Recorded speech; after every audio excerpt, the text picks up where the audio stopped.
Hello students, once again I'd like to remind you to hit the subscribe button and turn on the notification bell, and do not forget also like, to share and to leave a comment. Thank you. Now to the 26th question. Public corporations can deliver on their mandate if dash. The correct answer is if incidents of corruption and mismanagement were dealt with. You know, corruption, mismanagement happens to be some of the pivotal issues affecting the proper functioning of public corporations in Nigeria. So the correct answer is A. Now to the 27th question. Citizenship of a state is based on the following requirements except dash. Can you become a citizen by birth? Yes. Can you become a citizen through marriage? Yes. Can you become a citizen through naturalization? Yes.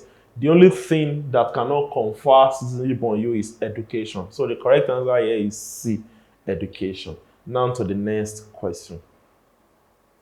One-party system encourages and often ends up in dash. Now, when you have a one-party system, it means there's just one party in existence, or a political party has become dominant over time such that it now seems as if there is no other party. And that can give us that tendency of despotism, of dictatorship. So the correct answer here is B, dictatorship, since there is no room for opposition. So the correct answer is B. Now to the next question.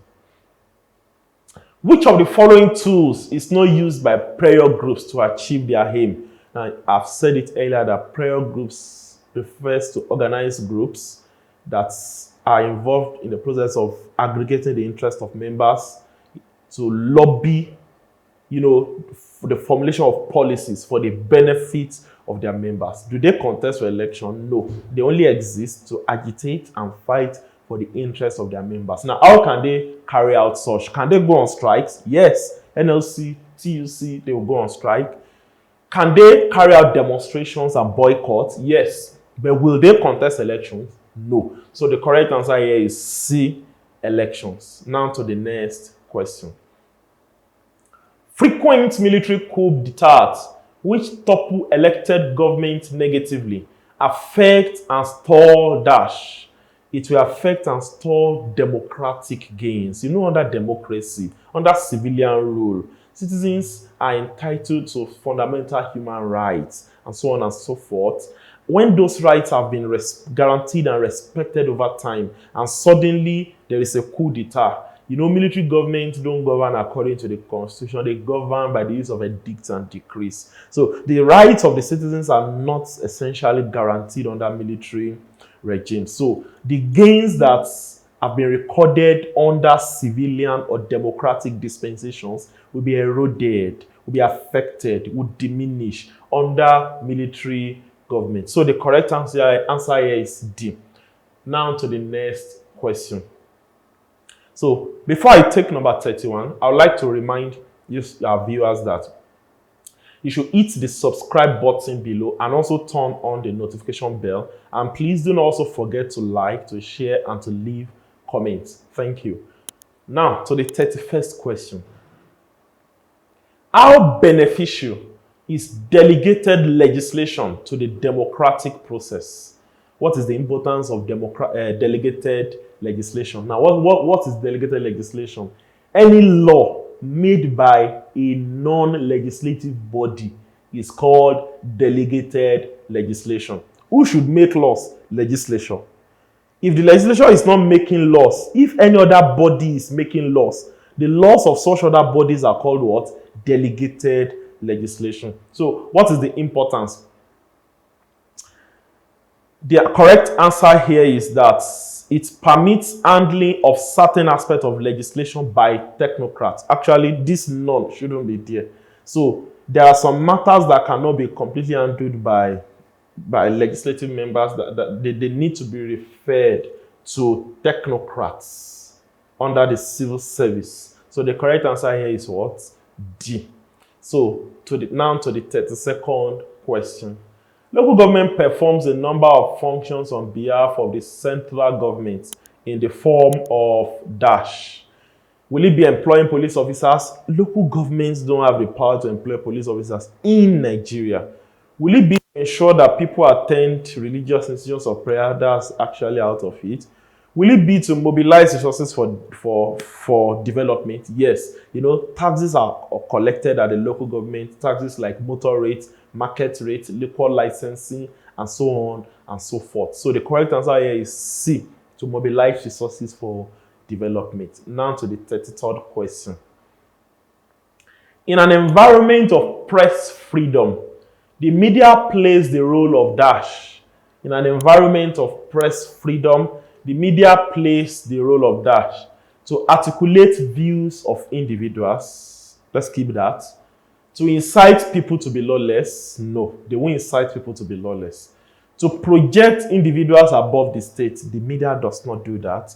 To highlight only the activities of government? If the media exists to highlight only the activities of government and they cannot project the demands of the people, that's not press freedom.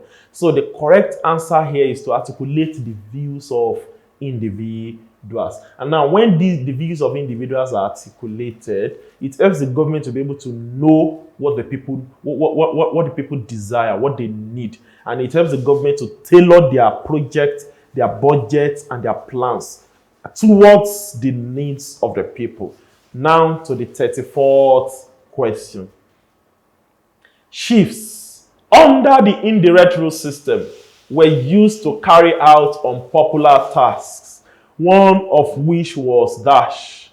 Chiefs under the indirect rule system. Now, under the Igbo pre-colonial system, we had certain chiefs known as the warrant chiefs, and they presided over native courts, even though they didn't really have the jurisdiction. They shouldn't have that jurisdiction, but they functioned as the legislature, the executive, and the judiciary. So they functioned as presiding officers over native courts. Now to the 35th question.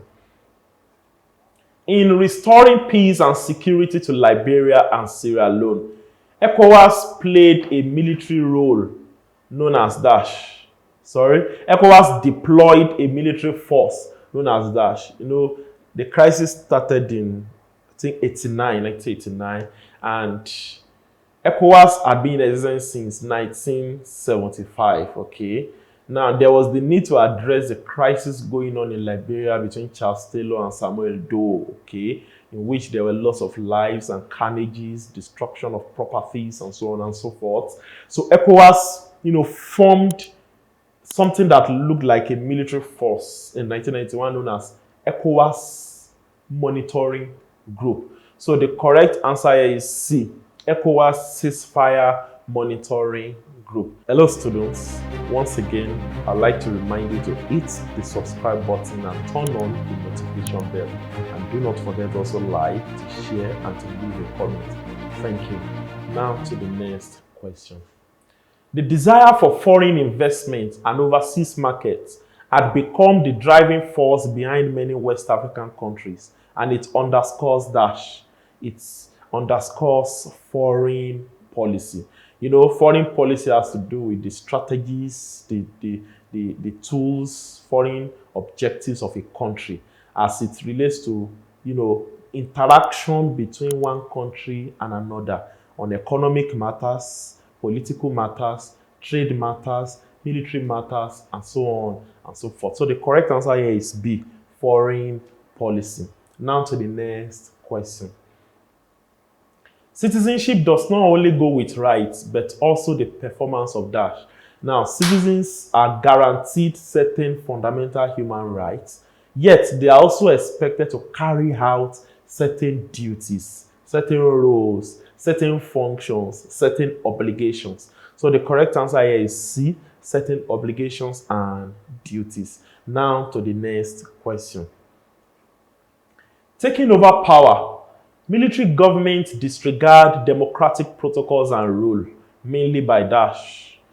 The answer is decrease, but I need to explain that. The first thing any military government would do once they come into power is to promulgate Decree 1. And decree one means we are suspending, we are modifying, we are abrogating the existing constitution. Because military governments don't govern in line with the constitution. They govern with the use of decrees.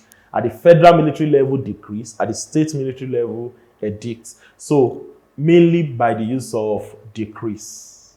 Now to the next question.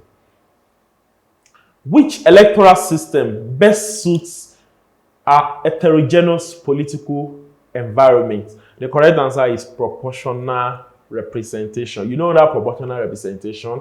Legislative seats are allocated based on the percentage of votes earned by each political party from a total number of votes. So it means out of 5 million total voters, a party can record 1 million, another party can record 500,000, another party can record 3 million. Now the electoral body will look at what is the percentage of 500,000 in 5 million, 1 million in 5 million, and then that percentage, that quota will be used to distribute legislative seats. So it means that even minority political parties can have a feeling of inclusion and inclusivity. So the correct answer here is C, proportional representation. Now to the next question.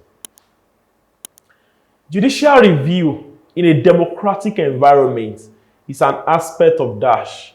Judicial review. When we say judicial review, it refers to the powers granted to the judiciary by the Constitution, in which the judiciary can review any action of the legislature or executive that does not align with the law. And if such is deemed not to align with the law, the judiciary will declare it illegal, declare it unconstitutional, declare it ultra-vires, declare it of no effects and inconsequential. So judicial review has to do, and it underscores the principle of checks and balances. So that the legislature and executive will not become too powerful, there is judicial review carried out by the judiciary in which they can check executive and legislature from dictatorial tendencies. Is that clear? Hello students, once again I'd like to remind you to hit the subscribe button and turn on the notification bell, and do not forget also like, to share and to leave a comment. Thank you. Now to the 41st question. One advantage of multi-party system is that One advantage of multi-party system is that the correct answer is A. The electorates have a wide range of choices. Now, when we talk about party system, it refers to the arrangement of political parties in a country at a particular point in time, okay? How political parties exist, how they function. So we have some countries that practice one-party system.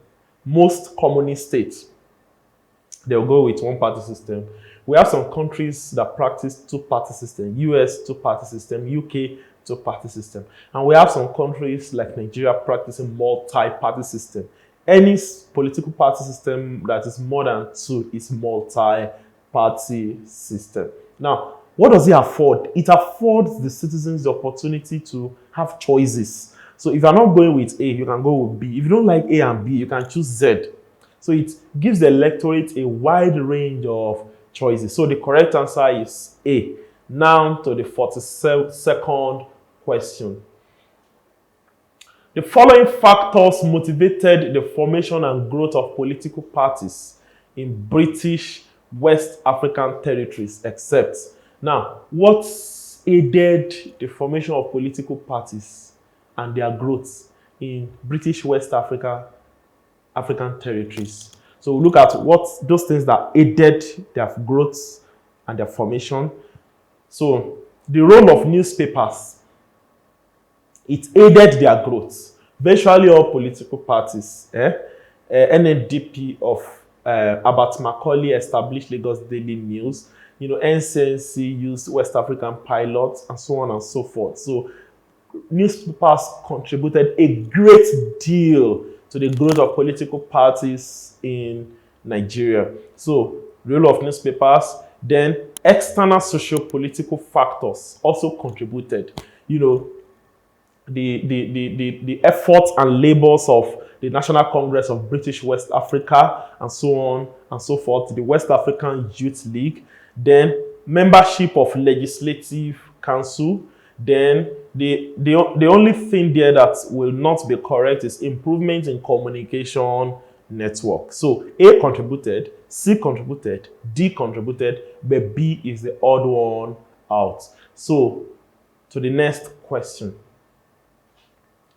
Undue political interference in the work of electoral management bodies in West Africa has the potential to dash. Now, the electoral body is the body responsible for conducting elections. Elections that should be free, that should be fair, that should be credible, that should be transparent. Is that clear? Now, when there is excessive interference, undue interference, when a political party is interfering with the electoral body, you know, the electoral body is supposed to be independent, to be impartial. But when the political party is interfering with their affairs, what will it cost? It will erode the independence of the institution. So the correct answer is option C. It will affect their independent functioning and functionality. Now, to the 44th question. Before we read the 44th question, I'd like to remind you viewers that you should hit the subscribe button below and turn on the notification bell. Also, do not forget to like, to share, and to leave comments. Thank you. Now to the 44th question. A person who is denied the right to vote is described as dash. The answer is disenfranchised. Franchise refers to the right to vote and be voted for. Anyone who is not permitted to vote and be voted for has been what? Disenfranchised. Is that clear? Very good. So the correct answer is B. Now to the 45th question.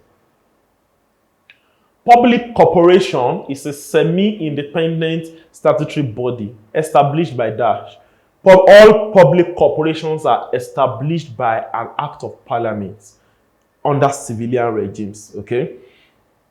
And under military regimes, there must be a particular decree that has brought them into reality. This goes to show us that public corporations are legal entities. They were created by the law.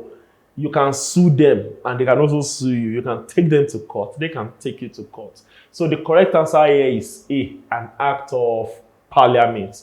Now to the 46th question. One of the objectives of the United Nations Organization is to dash. One of the objectives of UN is to do what? Is it to establish a standing army? Let's keep that. Is it to give loans to poor countries in the world? Out of it. Is it to promote and encourage respect for human rights and freedoms? Let's keep that. Is it to ensure African leaders are respected? Out of it. So, the correct answer is C. To encourage respect for human rights and freedoms. To that extent that UN has some organs, some agencies rather, like UNICEF, promoting the rights of children, and so on and so forth. Now to the 47th question. The West African Youth League was a nationalist movement founded by dash. It was founded by Isaac Theophilus Akuna Wallace Johnson. B, in 1935. Wallace Johnson was a Sierra Leonean nationalist. So the correct answer is B. Now to the 48th question. Commonwealth member states derive the following benefits from the association. Now, the Commonwealth member state refers to countries that are part of Commonwealth, and they include, ex-colonies of Britain and other interested countries, okay? So Nigeria, Ghana, Australia, New Zealand, India, and so on and so forth. They are part of Commonwealth. So what do they benefit from Commonwealth? So we'll look at what they benefit and now see which one is the odd one.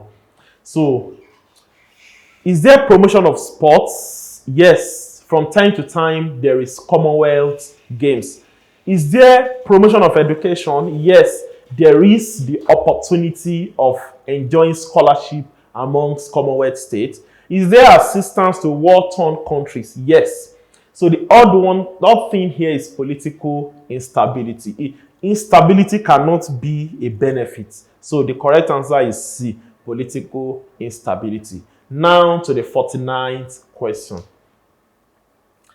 ECOWAS is saddled with many problems, one of which is dash. The answer is colonial heritage. You know, we have some countries that were colonized by Britain in ECOWAS, some colonized by France, and some were colonized by Portugal. So most of these blocks, the member states of these blocks, whether the Anglophone, the Bussophone, or the Francophone, they usually think alike and they try to frustrate the other blocks, the other groups. So the attachment to colonial heritage is one of the problems of ECOWAS. Now to the 50th question. In which system of government are all the component units sovereign? In which system of government are all the component units sovereign? The correct answer is Confederal system of government. It's also called quasi-federal system of government. Under Confederal system of government, powers are shared between the central government and the component parts, but the component parts are stronger than the state. And what's sovereignty? Having absolute power. So where does supreme power reside under Confederal system with the component parts? Is that clear? So the correct answer here is A, Confederal system or quasi-federal system. Hello students, once again, I'd like to remind you to hit the subscribe button and turn on the notification bell.